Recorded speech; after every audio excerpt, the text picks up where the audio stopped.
Il y a un truc que je déteste par-dessus tout dans les débats, c'est ceux qui décrédibilisent un joueur pour mettre son autre joueur en avant. Sans même regarder le joueur jouer. Juste pour mettre son joueur en avant. C'est un truc que je déteste dans les débats. Koubarsi pour son premier match professionnel en Ligue des Champions à Pocket Osimhen. Ça drop direct. Et en plus de ça, il finit homme du match à 17 ans. Ça, c'était l'année dernière. Quand j'explique aussi qu'il est devenu le meilleur défenseur de mon équipe, le titulaire numéro 1 est discutable, on me dit que la concurrence n'est pas forcément ouf. Donc la saison dernière, il était passé devant Christensen, Inigo Martinez, Araujo, et même devant Koundé. Il y avait des solutions pour que Koundé revienne dans l'axe. Et vous banalisez ça. Il allait te remporter les JO en étant le patron de la défense. Cette saison, nouveau coach, Flick est tombé totalement amoureux de Koubarsi. Il a clairement fait comprendre qu'il est le titulaire indiscutable en défense, le numéro 1 dans la hiérarchie. Koubarsi qui a notamment encore une fois fini homme du match en Ligue des Champions, mais cette fois-ci cette saison. Et ce qui impressionne le plus, c'est sa qualité de passe. Il est déjà à 1 but, 3 passés cette saison, grâce à des passes laser d'ici jusqu'à ici. Cette qualité de passe qui permet des fois de casser le pressing de l'adversaire et de casser je ne sais combien de lignes. Le poste de défenseur est un poste ingrat et peu médiatisé. Et si vous arrivez à banaliser qu'un gamin de 18 piges soit titulaire indiscutable en défense, et nous sortir des il est mid, il est bof, tout ça pour mettre votre joueur en avant, pour moi vous êtes des sacrés footix. Moi Désiré Doué je le trouve trop fort. Il a trop de talent. Pour l'instant, je dis bien pour l'instant là actuellement, il est pas titulaire. Et il y a quelques mois vous l'insultiez. Désiré pas doué, désiré sexuel, moi je m'en souviens, j'ai internet. De toute façon, l'attaque est plus médiatisée que la défense, donc Désiré Doué a plus de chances de finir Golden Boy. Mais décrédibiliser le niveau de Koubarsi pour mettre Doué en avant, ça c'est un truc que j'accepte pas. Enfin bref, sinon vous les gars, vous en pensez quoi? Emmenez-vous sur Snap Insta, on s'ennuie. Voilà le podium du Ballon d'Or, je vous le dis déjà en avance les frères. Le podium de l'année 2025, c'est ces 3 jours-là. Choisissez l'ordre, je m'en fous, l'ordre c'est comme vous voulez. Mais clairement, ça doit être Rafinha, Pedri et Yamal les gars. Ça, c'est le podium du Ballon d'Or 2025. Laissez vos Dembélé de côté. Laissez vos Mbappé tranquille. Les gars, ça, c'est le football, les frères. Aujourd'hui, ces joueurs-là sont clairement les meilleurs joueurs du monde, les frères. Si aujourd'hui, tu veux donner envie à quelqu'un de regarder le football, tu vas lui faire regarder un match du Barça. Tu vas lui faire regarder Pedri. Tu vas lui faire regarder Rafinha. Tu vas lui faire regarder Yamal. Entre l'intelligence de Pedri, l'intelligence de jeu de Pedri, entre la combativité de Rafinha et la technique, et la technicité de Yamal, franchement, c'est ces 3 jours-là qui peuvent faire aimer les gens au football. À la limite, c'est vrai que Dembélé, quand il est dans un grand jour, c'est vrai que techniquement, c'est beau à voir. C'est vrai que ça, on peut pas lui enlever. Mais comparé à ces 3-là, pour moi, c'est indiscutable. Faut dire la vérité, les frères. Faut dire la vérité. Parce que le nombre de matchs références que ces 3-là ont cette saison, les gars, mais ça discute même pas avec Dembélé. Vraiment. Quand tu sais que ces 3-là, ils ont des matchs références cette saison contre le Bayern, contre Dortmund, contre le Real, 2 fois contre le Real d'ailleurs, contre l'Atlético, contre Benfica, bref. Que contre des gros clubs d'Europe. Et Dembélé, ses matchs référence en Europe cette saison, c'est contre qui? Contre Brest. Ouais, c'est vrai, contre Liverpool sur le match retour. Il te marque un but. Surtout un cadeau de Konaté. Mais bon, allez, vas-y, tranquille. Et contre City, qui est le pire City de l'histoire. Les gars, ça, c'est un Ballon d'Or, ça, pour vous? Les gars, je vous dis, le Ballon d'Or, il sera là. Il sera là, les gars. Comme ça, vous savez. La culture de l'instant, un des plus grands ennemis du football, j'en parlerai dans mon livre. Foot Mercato qui tweet, bon les gars, qui est en tête pour le Golden Boy actuellement? Désiré Doué apporte quelque chose qui se perd de plus en plus chez les jeunes joueurs offensifs. Désiré Doué apporte une certaine inconscience, une certaine folie. Oui, Désiré Doué fait une entrée en jeu en 8e finale retour de Ligue des Champions à Anfield. Incroyable. Rentrer à 19 ans dans un tel match et avoir le sens des responsabilités comme il l'a fait, c'est exceptionnel. Il est rentré, il savait ce qu'il devait faire, il a apporté de la folie, il a apporté de la percussion, il a amené du danger, il a amené quelque chose de nouveau. Mais les dernières performances de Désiré Doué ne sont pas ses performances depuis septembre. Alors oui, c'est un jeune joueur, il arrive dans un grand club, il a besoin d'un temps d'adaptation, c'est normal. Mais tu peux pas passer devant un joueur qui depuis 2 ans est titulaire indiscutable au FC Barcelone. Tu peux pas passer devant un joueur qui à 17-18 ans s'est imposé comme le patron de la défense du FC Barcelone, peut-être la meilleure équipe du monde. Tu peux pas passer devant un mec qui a déjà des matchs références en Ligue des Champions, qui a déjà été élu plusieurs fois homme du match. Même si c'est vrai, faut pas se voiler la face, il a eu quelques manquements. Je pense notamment face à Dortmund, je pense notamment au match aller face à Benfica. C'est un jeune joueur qui doit encore acquérir de l'expérience pour pas faire certaines erreurs. Mais les gars, ce type à 17-18 ans fait déjà partie des meilleurs défenseurs du monde. Que ce soit dans le duel physique, au sol, aérien, que ce soit dans la lecture du jeu, que ce soit dans l'anticipation, les relances courtes, longues. Il a tout les gars. Alors oui, la saison elle est pas finie, c'est Désiré Doué, il continue à enchaîner des performances surtout à haut niveau. Bien sûr qu'il y aura débat. Mais là actuellement, Koubarsi est le Golden Boy 2025 incontestablement. Dites-moi ce que vous en pensez en commentaire les gars, n'hésitez pas à vous abonner, vous êtes des bons, nous on avance. Oh, c'est tout le temps la même chose en fait, c'est tout le temps la même chose. Voici le top 5 du Golden Boy à l'heure actuelle les frères, et clairement, il y a des choses qui ne vont pas. Il y a des choses qui ne vont pas, les refs. Bon, déjà avoir 2 Parisiens dans le top, ça me fait archi plaisir. Désiré Doué et Warren Zaïre-Emery, c'est fort de fou. Certains demandent pourquoi est-ce qu'il n'y a pas João Neves, parce qu'au moment de l'obtention du Golden Boy, il aura tout simplement 20 ans, donc plus éligible. Bref, les refs. 5e position pour Arda Güler. 5e position pour Arda... Qu'est-ce qu'il fout là? Non, dites-nous qu'est-ce qu'il fout là, s'il vous plaît. Il n'a rien à foutre ici. Tu peux mettre un Nwaneri, un Lewis Kelly à sa place, tu peux mettre n'importe qui, même un Bernal, tu le mets. Non, peut-être pas un Bernal. Vous avez capté. Les refs, il n'a rien à faire ici. Kinan, ils disent les frères 4e. En soi, c'est assez entendable. Le joueur fait une bonne saison. Il est vraiment très bon. Moi, je l'entends. Peut-être même devant Warren en soi. C'est possible. Warren 3e, très sous-coté parce que les gens ne regardent pas les matchs de Warren et vu que désormais, je sais pas, on le voit moins faire des highlights offensifs, les gens pensent qu'il est mauvais. Il est tout simplement excellent cette saison. Vraiment un travailleur de l'ombre exceptionnel. Il fait une sacrée saison. Warren est beaucoup trop fort. Désiré Doué, 2e, les refs. Alors oui, Désiré Doué est peut-être plus impressionnant à voir que tous les autres de la liste, on va pas se mentir. Maintenant, ça fait vraiment que 2 mois que Désiré Doué est vraiment bon. Malgré tout, là, avec les Champions qui va arriver, avec son niveau qui monte de plus en plus, il pourra même finir premier. Très sincèrement, il pourrait finir premier. Parce qu'actuellement, t'as premier Koubarsi, et moi, je l'entends Koubarsi premier, je l'entends clairement. Même si, voilà, ça se débattable, je l'entends clairement. Malgré tout, je le répète, en vue de la dynamique de la saison, je pense que Doué va plus se montrer que Koubarsi. Donc les frères, je pense qu'il y a de fortes chances que Doué soit Golden Boy à la fin de la saison. À voir ensuite, hein. À voir clairement. Mais les gars, je le sens bien pour Doué, je vous dis la vérité. Voici les 5 prétendants officiels du Golden Boy selon Score 90. Qu'est-ce qu'il fait là, lui? Arda Güler, qu'est-ce qu'il fout là? En fait, fallait juste le logo de ce club dans le classement, c'est tout. Vous savez que c'est pas illégal de pas mettre le Real dans un classement, hein. Bon, sinon, première place, Désiré Doué. Je suis parisien, faut un peu doser. Pour moi, Doué n'a pas encore assez prouvé pour être top 1 du Golden Boy. Koubarsi, il est régulier depuis le début de la saison, donc pour moi, lui, c'est top 1. Top 2, oui, on peut éventuellement mettre Doué ou Zaïre-Emery, top 2, top 3, ça se discute. Top 4, Huijsen, je sais pas comment on prononce. Franchement, je regarde pas cette équipe, je sais pas, mais s'il est dans le classement, c'est qu'il doit le mériter. Par contre, top 5, jamais de la vie. À la limite, tu mets Hendrik, pourquoi pas? Il a fait des bonnes entrées, il a mis des buts, pourquoi pas. Mais Arda Güler, franchement. Du coup, s'il y a des petits ajustements à faire, moi je mettrais Koubarsi en top 1, Zaïre-Emery, Doué top 2, top 3, ok. Lui, la top 4, je sais pas réellement, je le connais pas trop, mais oui, s'il est là-dedans, c'est qu'il le mérite. Mais lui, là, il le mérite pas du tout. Moi, j'aurais peut-être mis Hendrik top 5, pourquoi pas en vrai. Et pour toutes les personnes qui se demandent où est Lamine Yamal, il peut pas être dans le classement parce qu'il a déjà gagné le Golden Boy l'année dernière, enfin la saison dernière. Du coup, il peut pas la gagner 2 fois d'affilée. Sinon, dites-moi votre classement en commentaire, ça m'intéresse. Ciao. Bon, je suis tombé sur ce post, c'est une prédiction du classement du Golden Boy 2025. Et déjà, on va pas se mentir, le classement, il est frauduleux. Et quand on voit ce classement, on se dit, il y a plein de joueurs qui mériteraient d'y être. Mais moi, il y a un joueur... En fait, j'ai l'impression que personne n'en parle alors que ce mec est juste trop fort. En plus, je suis tombé sur un tweet qui dit purement la vérité. Le frérot, c'est Passan Junior à lui donner de la force. Et il dit, c'est là que tu comprends l'importance d'avoir une puissante communauté qui propagande ses joueurs. Mais merci de dire les termes. Parce que ce mec, Pavlovic, je suis désolé, hein. C'est peut-être que mon avis, ou en tout cas on est deux, mais ce mec, il doit être dans le top 5 facile.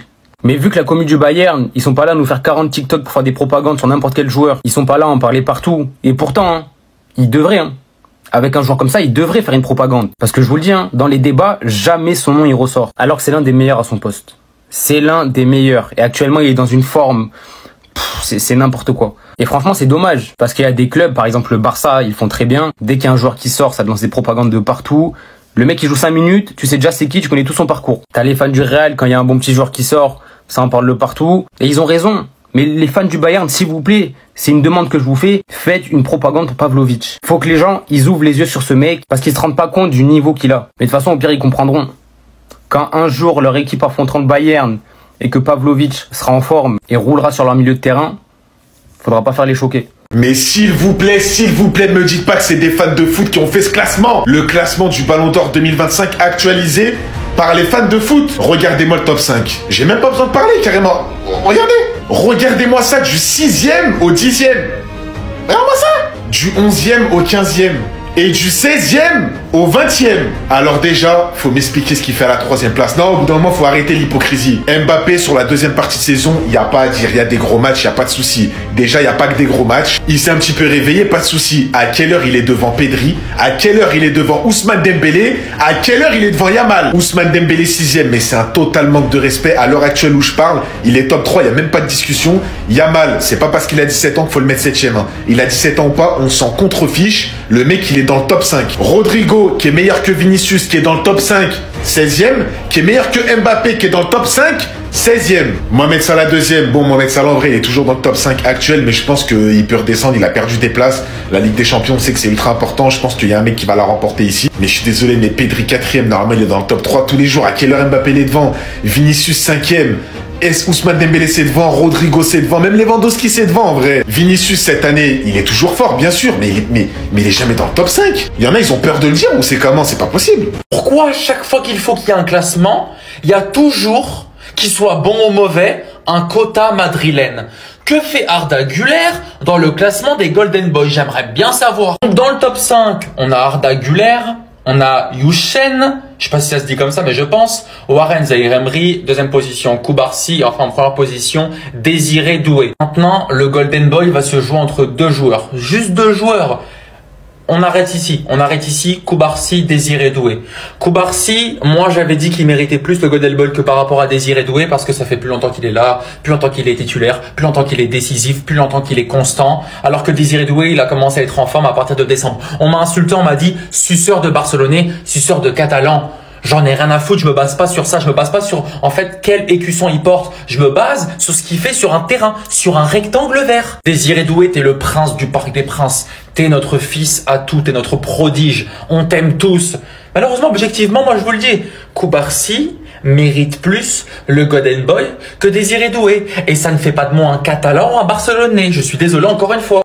Non mais franchement, mais vous respectez... Enfin, il y en a qui respectent pas du tout le Paris Saint-Germain. C'est pas possible. Qu'est-ce que c'est que ce classement encore? Premier Rafinha, il y a pas de souci, je suis d'accord, il y a pas de problème. 2e, parce qu'on parle bien quand même du mois de mars, hein. Ballon d'or du mois de mars. Normalement, le prochain Ballon d'or, en fait, c'est une évaluation, comme on dit. Mohamed Salah, il est plus là. Qu'est-ce qu'il fait encore là? Comment il peut être encore 2e? Là, il y a que des joueurs pratiquement qui sont... Et surtout que Dembélé, comment tu peux pas le mettre au moins déjà dans les 3 premiers? Qui pour moi a fait une meilleure saison que pratiquement tous, à part Rafinha bien sûr. Mais faut pas oublier, c'est Dembélé qui l'élimine. Hein. Faut pas oublier. Donc qu'est-ce qu'il fait là, Mohamed Salah? Mohamed Salah, il est même plus dans les 5. Oubliez-le, il peut avoir les stats qu'il veut. Il sera plus dans les 5. Qu'on le veuille ou pas. Et pour une fois, ils ont mis Pedri. Parce que Pedri, des fois, j'ai l'impression qu'il fait du paddle ou je sais pas, parce que j'ai pas l'impression qu'il fasse du foot. Parce que réellement, quel milieu de terrain incroyable. Mais vraiment incroyable. Tout simplement. Et encore une fois, je le dis, si le FC Barcelone, par exemple, gagne la Ligue des Champions, ça va se jouer entre lui, Yamal et Rafinha. Même si je pense que Rafinha a le plus de chances de le prendre, parce que franchement, actuellement, il est phénoménal, hein. Depuis un moment, de toute façon, il est phénoménal.